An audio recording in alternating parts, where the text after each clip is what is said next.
বাউফলের কালাইয়া বন্দরের বিশিষ্ট ব্যবসায়ী শিবানন্দ রায় ওরফে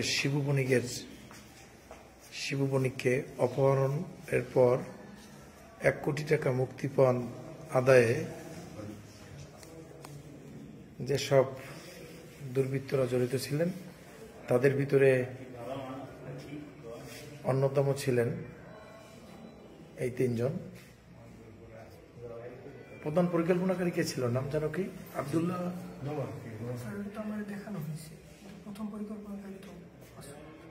মাসুদ, তুমি 2য় নম্বর।